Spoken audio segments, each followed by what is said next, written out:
171 crash मामले में शुरुआती जांच में बड़ा खुलासा हुआ है।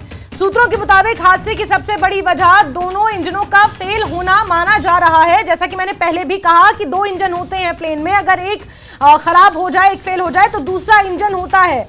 बताया जा रहा है कि इंजन में फ्यूल की सप्लाई पूरी नहीं हो पा रही थी, जिससे इंजन पर अधिक दबाव पड़ा और दोनों इंजन एक साथ बंद हो गए। सूत्रों के मुताबिक ऐसी स्थिति में विमान को नियंत्रित कर पाना नामुमकिन हो जाता है।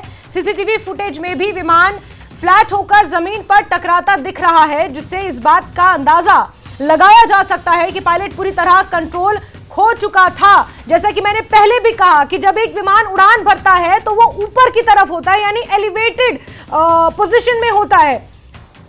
जो हवा का थ्रस्ट होता है उसे काटते हुए ऊपर की तरफ जाता है विमान।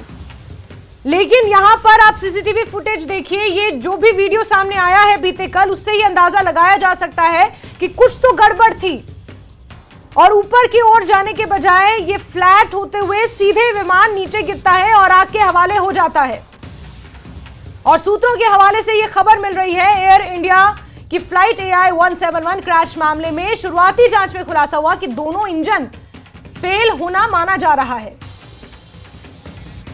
और ये सीधी तस्वीरें आपको दिखा रहे हैं हादसे वाली जगह की। ये तस्वीरें मेघानी इलाका है, एयरपोर्ट के ठीक पास। साथ ही साथ जानकारियां निकल कर आ रही हैं, क्योंकि अब ब्लैक बॉक्स भी बरामद हो चुका है। NSG ने ब्लैक बॉक्स को भी बरामद कर लिया है। जांच की जाएगी, कारण खंगाला जाएगा। लेकिन सूत्रों के मुताबिक जो जानकारी मिल रही है, अहमदाबाद प्लेन क्रैश के पीछे दोनों इंजन फेल होना